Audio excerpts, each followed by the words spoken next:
Alhamdulillahirabbil alamin. Wassalatu wassalamu ala asyrofil anbiya'i wal mursalin wa ala alihi wa sahbihi ajma'in. Asyhadu an la ilaha illallah wahdahu la syarika lah wa asyhadu anna Muhammadan abduhu wa rasuluhu la nabiyya ba'dahu. Teman-teman sekalian, mari kita panjatkan syukur kepada Allah Subhanahu wa taala. Alhamdulillah masuk kali ini kita masih diberikan kesehatan dan kesempatan sehingga kita sama-sama hadir di masjid Berjaya ini dalam rangka pelaksanaan subuh berjamaah dan akan kita lanjutkan dengan tausiah subuh. Kemudian setelah kita kepada Nabi Muhammad sallallahu alaihi wasallam, Allahumma shalli ala sayyidina Muhammad wa ala sayyidina Muhammad. Bapak Ibu jemaah subuh yang dirahmati Allah, adapun yang akan mengisi tausiah subuh kita kali ini alhamdulillah telah hadir Al-Ustaz Sahabuddin Datul Ma'ad Syakir kepada Ustaz kami bersilakan.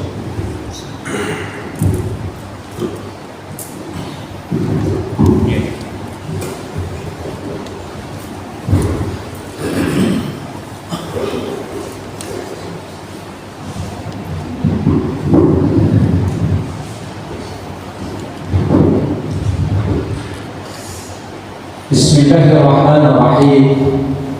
Assalamualaikum warahmatullahi wabarakatuh. Waalaikumsalam warahmatullahi wabarakatuh.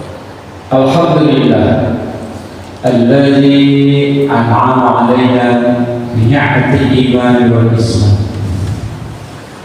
Asyhadu an la ilaha illallah wahdahu la syarika lah wa asyhadu anna Muhammadan abduhu wa rasuluhu la nabiyya ba'dahu. Allahumma shalli wa sallim wa barik ala sayyidina Muhammad wa ala alihi wa sahbihi ajma'in. Amma ba'd. Qala Allah ta'ala fil Qur'anil 'azim. A'udzu billahi minasy syaithanir rajim. Bismillahirrahmanirrahim. Wal 'asr innal insana lafi khusr illa alladziina aamanu wa 'amilus shalihaati wa tawassaw bil haqq wa tawassaw bis sabr. Sadaqallahul azim. Wa sadaqan nabiyul karim wa nahnu ala dzalika minas syahidin was-syakirin walhamdulillahi rabbil alamin. Hai hadirin ibunda serta adik kami yang dirahmati oleh Allah Subhanahu wa taala. Kembali kita memuji bersama Allah, bersyukur atas nikmat yang diberikannya, yaitu nikmat iman dan Islam, serta nikmat kesehatan dan kesempatan sehingga kita dapat hadir ke masjid yang mulia ini dalam rangka melaksanakan sholat subuh berjamaah sekaligus mendengarkan tausiah. Semoga amal ibadah kita diterima oleh Allah Subhanahu wa taala. Salawat berkaitan dengan salam buat Nabi kita Muhammad sallallahu alaihi wasallam dengan lafaz Allahumma shalli wa sallim ala sayyidina Muhammad wa ala ali sayyidina Muhammad. Assalamu alayka ya Nabi Allah, assalamu alayka ya Rasulullah. Semoga di hari kemudian kita akan mendapatkan syafaatnya. Amin ya rabbal alamin. Terima kasih. Yang sangat kita hormati imam masjid, pengurus masjid, ayahanda dan ibu yang hadir, seluruh jemaah yang dirahmati oleh Allah Subhanahu wa taala. Kalau ditanya dengan kita, pasti semuanya ingin dicintai oleh Allah Subhanahu wa Ta'ala. Tak ada yang ingin dimurkai. Ingin dicintai Allah, ingin disayangi Allah.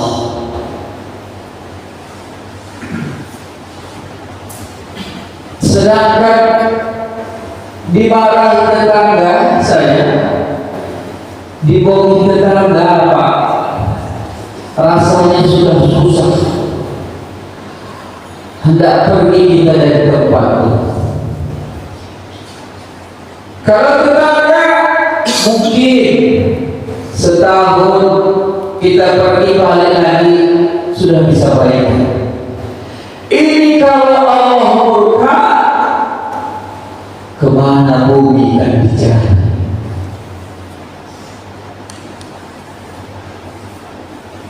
Maka kita ingin dicintai oleh Allah Subhanahu wa Ta'ala. Tapi cinta bukan cukup diucapkan saja. Bu, laki kita, suami kita mengatakan, aku cinta sama kau deh. Sudah beberapa saat setelah itu tangan melayang menampar pipi. Kira-kira saya cinta? Aku enggak. Sesuai ucapan dengan perbuatan, dengan hati. Demikian juga Allah Subhanahu wa Ta'ala, bukan diucapkan saja tapi harus dilakukan, sehingga Allah Subhanahu wa Ta'ala mencintai kita.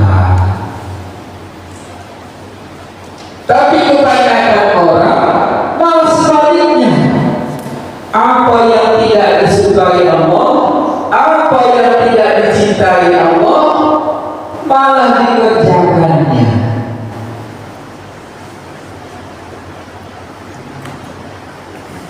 Maunya kita terjauh dari yang demikian. Hendaknya kita melakukan sebagaimana yang disampaikan oleh Nabi kita Muhammad sallallahu alaihi wasallam. Ini hadis kursi langsung difirmankan Allah, tapi lisan Nabi kita Muhammad sallallahu alaihi wasallam menyampaikannya. Apa kata Rasulullah dalam hadis kursi? Uhibbu salasan wa hubbi li salasi asuddu. Kata Rasulullah menyampaikan pesan Allah, Allah itu sangat, pertama Allah itu mencintai tiga golongan manusia. Tapi kata Allah lebih mencintai lagi tiga golongan. Siapakah itu?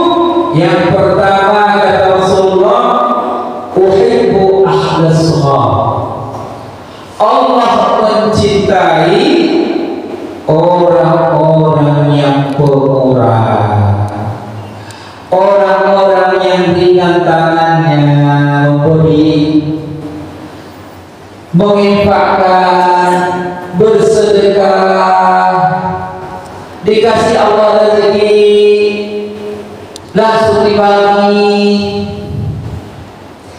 Karena tidak semua rezeki yang kita miliki untuk kita.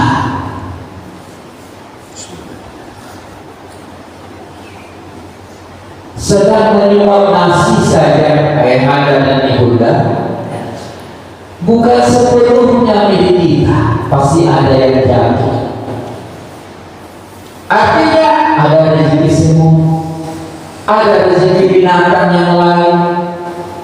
Demikian juga harta yang kita miliki. Allah mencintai orang-orang yang ringan tangannya untuk memberi.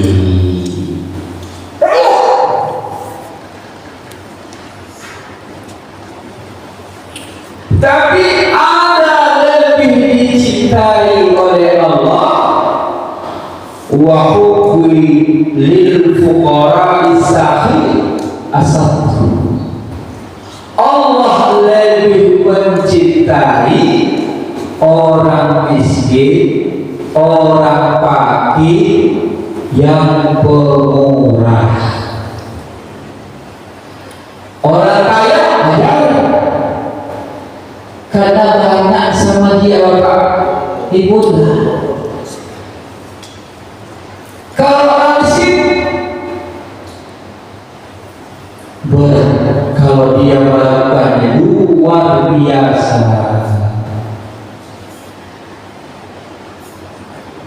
Karena tangan di atas kata Rasul, ya doanya bikhir lebih baik, ya sunnah tangan di bawah. Hari ini banyak orang pak yang katanya miskin tapi tak miskin dia. Yang harusnya dia bekerja berusaha kuat badannya sehat malah sudah menjadi peminta-minta. Artinya memiskinkan dia sendiri. Tentu beda ayahanda dan ibunda. Kalau orang kaya menyumbang, berinfak, bersedekah 10.000 dengan orang miskin mensedekahkan 10.000 sama, ikhlasnya sama, dosanya sama. Tapi bagi orang kaya 10.000 itu tidak ada apa-apanya, Pak. Ya Bu. Sedangkan bagi orang miskin 10.000 itu sudah berharga. Tentu lebih dicintai Allah orang miskin yang pemurah.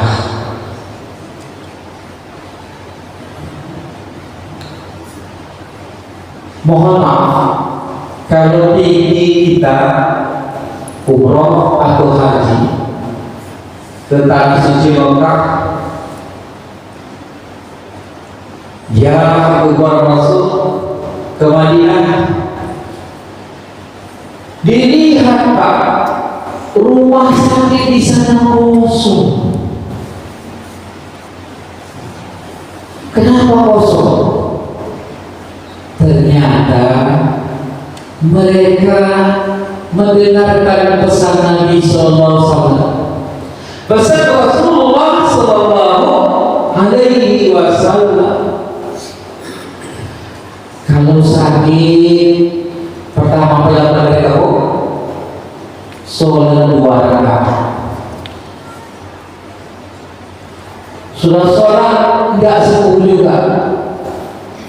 Selanjutnya baca Al-Quran, ambil air putih, diruqyah, disedih, diminumkan. Enggak 10 juga. Yang ketiga, banyak berinfak, bersedekah. Karena dengan bersedekah itu akan hilangkan Allah segala penyakit. Itu yang diyakini mereka.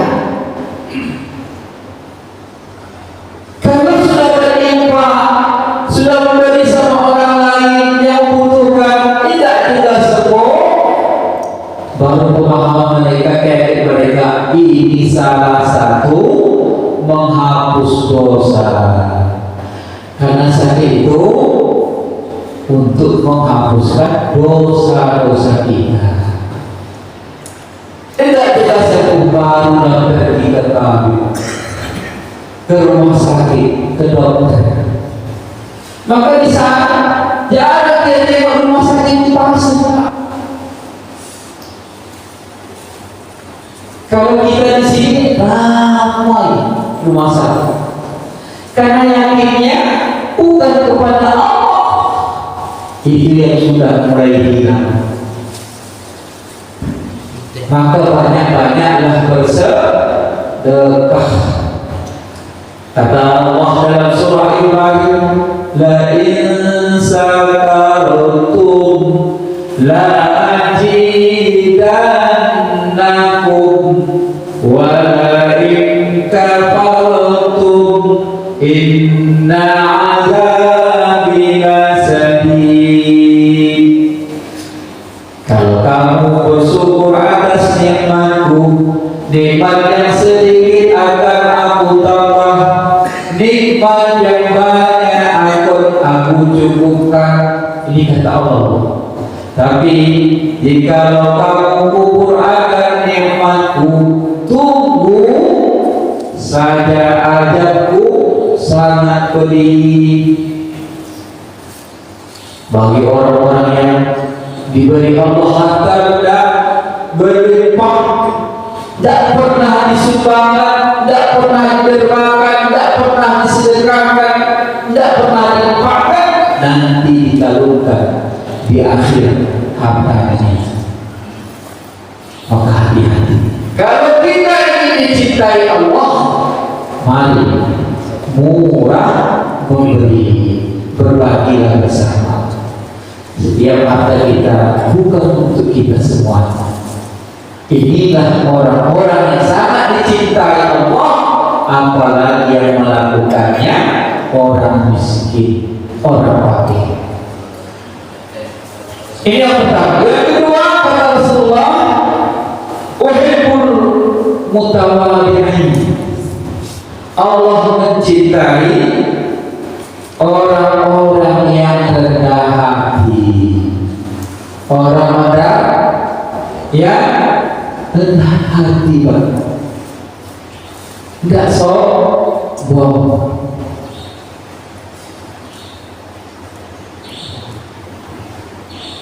Yang disombongkan mana? Tidak ada. Apalagi orang miskin, orang tidak ada memiliki apa-apa, mau disombongkan apa yang disombongkan?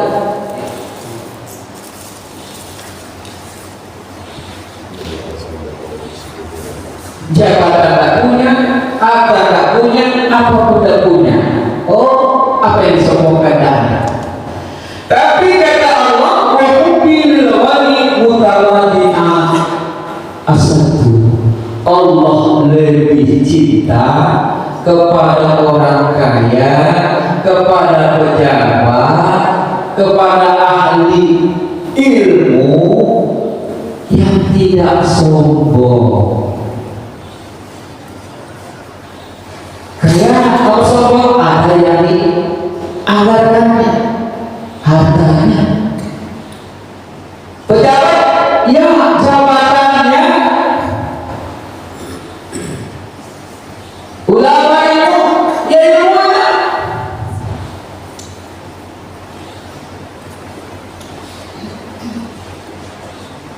Tapi Allah mencintai orang kaya, orang pejabat, ilmuwan yang tidak sombong.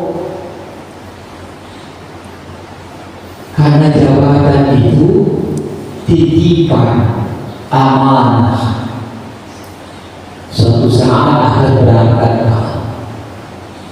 Harta itu juga titipan. Kaya pun kita tidak mungkin dibawa ke kuburan.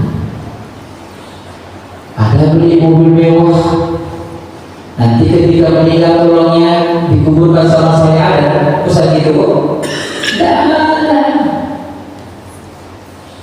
Ketika sudah meninggal dunia, cuma dibungkus dengan kain kafan.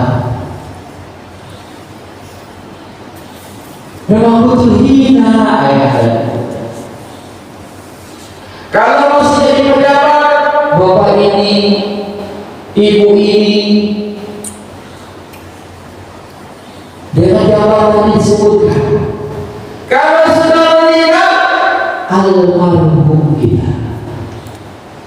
Tidak ada jabatan, pangkat, kekayaan dan seterusnya. Maka kalau diberi jabatan, mari gunakan dengan sebaiknya. Kalau diberi kekayaan, mari kita gunakan amanah yang diberikan Allah. Kalau kita punya ilmu, gunakanlah ilmu itu sebaik-baiknya. Ini baru dapat sedikit ilmu sudah menyalahkan orang. Ibadah kaulah itu sunnah, tidak diterima. Membidah-bidahkan orang pula, sudah pula masuk neraka orang. Sudah tua, saya katakan ibunda, dikasihlah kawan-kawan ke surga apa? Ini mau masuk neraka, dia pula negara orang masuk neraka. Tidak boleh merasa lebih dari orang lain. Inilah menyebabkan iblis terusir dari surganya Allah.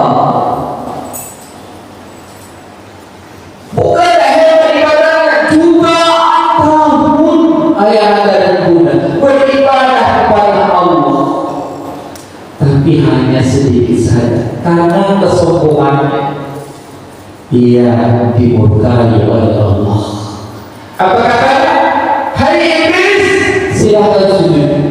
Mereka diperintahkan Allah sujud seluruhnya. Ketika iblis disuruh sujud kepada Adam, dia tidak mau. Apa dia malah sombong. Apa katanya? Ana khairu minhu. Ya Allah, aku lebih baik daripada Adam. Kenapa? Ana khalaqta min nar. Aku ya Allah, Engkau ciptakan dari neraka. Dari apa? Sedangkan dia khalaqta min tin. Engkau ciptakan dari tanah. Penciptaan saya lebih baik daripadanya. Tidak mungkin ya Allah aku sujud kepada. Inilah kesombongan iblis. Yang pada saat itu siapa? Allah, karena dia adalah maha segala. Ihana ibunda. Oleh sebab itu, siapa yang tidak berlaku sombong rendah hati dicintai Allah, terlebih dari seorang yang kaya, pejabat, ahli ilmu, rendah hati, lebih dicintai oleh Allah.